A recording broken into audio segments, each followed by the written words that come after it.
करने की जल्द से जल्द कोशिश की जा रही है। और बड़ी खबर संदेश खाली से। संदेश खाली केस की जांच करेगी सीबीआई। बड़ी खबर, कोलकाता हाईकोर्ट ने जांच के आदेश दिए हैं।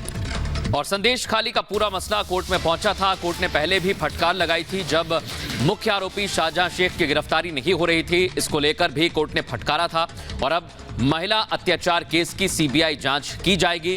कोलकाता हाईकोर्ट ने इस मामले में सब कुछ सुनने के बाद अपना आदेश दिया है और अब सीबीआई इस मामले की जांच करेगी, यानी एजेंसी पहुंचेगी संदेश खाली और वहां पर पीड़ित महिलाओं के साथ क्या अत्याचार किया जा रहा था इस बारे में जांच की जाएगी। इस दिशा में जांच को आगे बढ़ाया जाएगा। आपको यह भी बता दें, संदेश खाली का मुख्य आरोपी कैसे भाग रहा था। शाहजहां शेख टीएमसी का नेता है और उसको लेकर भी हाई कोर्ट ने, माफ कीजिएगा, बड़ी सख्त टिप्पणी की थी और उसके बाद शाहजहां शेख की गिरफ्तारी हुई थी।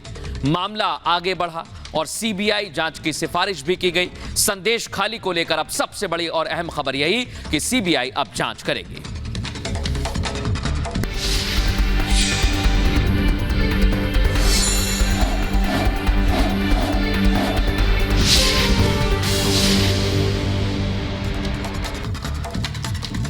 और अपर्णा यादव भारतीय जनता पार्टी की नेता ये कह रही हैं कि जो भी जिम्मेदारी दी जाएगी लोकसभा चुनाव में उसे बखूबी निभाएंगे। पार्टी अगर कहीं से चुनाव लड़ने को कहती है तो उसके लिए भी तैयार हूं। पार्टी कोई और जिम्मेदारी देती है तो उसके लिए भी तैयार हूं। दरअसल अपर्णा यादव ने 2022 के उत्तर प्रदेश के विधानसभा चुनाव के दौरान भारतीय जनता पार्टी ज्वाइन की थी और तब से यह कयास लगाए जा रहे हैं कि अपर्णा चुनाव लड़ सकती हैं। पहले विधानसभा चुनाव को लेकर, उसके बाद अब लोकसभा चुनाव को लेकर कई अटकलें हैं। क्या कह रही हैं अपर्णा, सुनिए। अजय दुबे ने उनसे बातचीत की है। लोकसभा चुनाव को लेकर प्रदेश में तमाम बिसाते हैं, अलग अलग राजनीतिक दल अपने अपने प्रयोग कर रहे हैं। बात करने के लिए अपर्णा यादव हमारे संग मौजूद है। अपर्णा जी, रायबरेली की लोकसभा सीट को लेकर चर्चाएं तमाम हैं, आपके नाम की भी चर्चा है। आप चुनौती देंगी रायबरेली जाकर गांधी परिवार? दीदी, चर्चा से मुझे नहीं लगता कि कोई बात होती है। हमारी पार्टी एक जो है जिम्मेदार पार्टी है और राष्ट्रीय पार्टी है। जिस प्रकार का निर्णय पार्टी लेगी, अपर्णा यादव उस निर्णय के साथ है।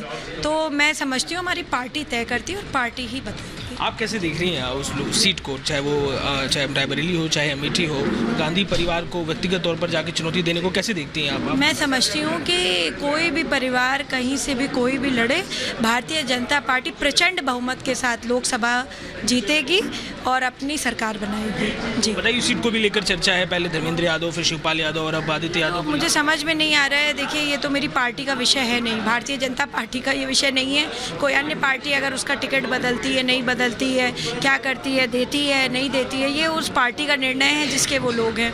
परंतु मैं समझती हूँ कि पब्लिक परसेप्शन इससे बहुत ख़राब होता है, क्योंकि कोई भी पार्टी अपने जब पर्चा निकालती है और उसमें प्रत्याशी का नाम घोषित करती है तो बार बार बदलने और बार बार इस प्रकार का समाज में यह दर्पण जाता है कि आप क्या कर रहे हैं, आपस में आपका डिस्कशन नहीं हुआ, या मुझे लगता है इमेच्योर डिसीशंस होते हैं। तो मैं समझती हूँ कि सोच समझ करके व्यक्ति को अपने पर्चे या अपनी प्रत्याशियों की लिस्ट बाहर निकालनी चाहिए।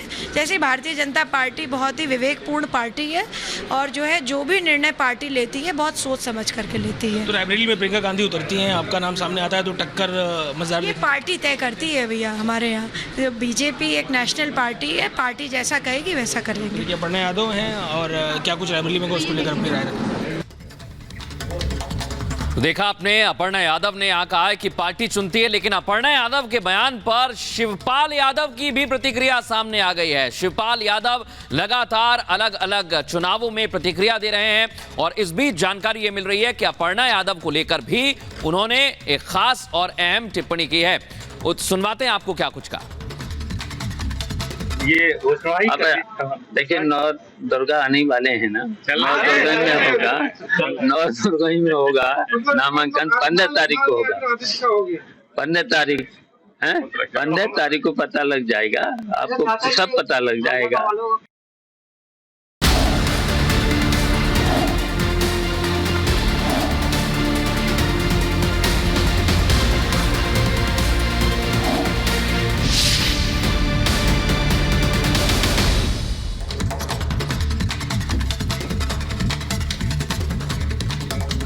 दिल्ली के मुख्यमंत्री अरविंद केजरीवाल की मुश्किलें कम होने का नाम नहीं ले रही हैं। वकील से मिलने की याचिका पर राउज एवेन्यू कोर्ट ने केजरीवाल की याचिका खारिज कर दी, तो दिल्ली बीजेपी ने अरविंद केजरीवाल के इस्तीफे की मांग को लेकर प्रदर्शन किया है।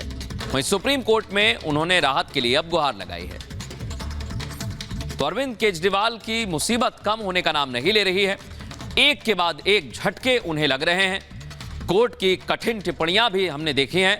3 तस्वीरें आप देखिए। राउज एवेन्यू कोर्ट से झटका लगा है, बीजेपी उनका इस्तीफा मांग रही है। आज जोरदार प्रदर्शन किया जा रहा है और इधर हाई कोर्ट के बाद, सेशंस कोर्ट के बाद अब सुप्रीम कोर्ट में जाने की तैयारी है अरविंद केजरीवाल की, और वहां से उन्हें उम्मीद है कि राहत मिलेगी, इसलिए गुहार लगाई है।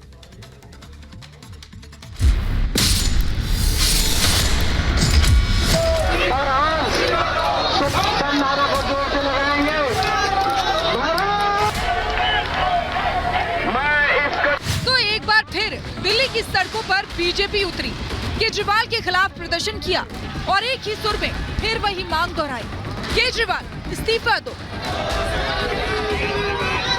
ये मक्कारों की, झूठों की सरकार है, दिल्ली को बर्बाद करके रख चुके हैं और दिल्ली को बचाना है तो इस केजरीवाल सरकार को दिल्ली से भगाना होगा। उन्होंने दिल्ली को एक शराब का अड्डा बना दिया है, जगह जगह शराब की दुकानें खोल दी है। जब तक केजरीवाल जी इस्तीफा नहीं देंगे, जब तक ये प्रदर्शन जारी रहेगा।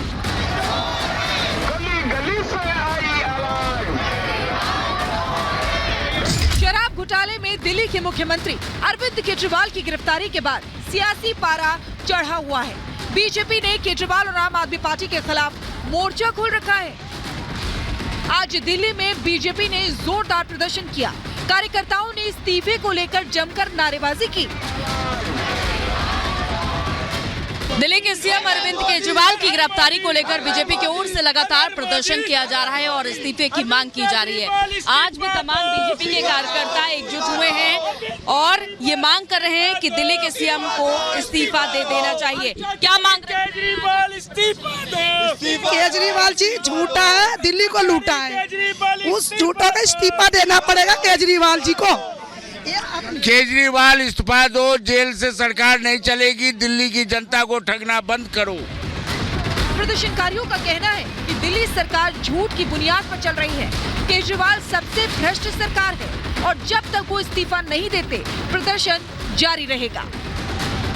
अगर कोई मुख्यमंत्री इस्तीफा नहीं देगा तो ये बड़े दुख की बात है, बड़े शर्म की बात है उस मुख्यमंत्री के लिए, उसकी पार्टी के लिए। हम लोग आंदोलन कर रहे हैं उनको प्रेशराइज करने के लिए, याद दिलाने के लिए कि भाई अब आप दिल्ली के लोगों का विश्वास खो चुके हो, अब आपको इस्तीफा देना ही पड़ेगा। इधर बीजेपी सड़कों पर उतरी हुई है और उधर हाईकोर्ट ने केजरीवाल को झटका दिया है। कोर्ट ने गिरफ्तारी को वैध बताया है, जिसके बाद केजरीवाल पर शिकंजा कसता जा रहा है।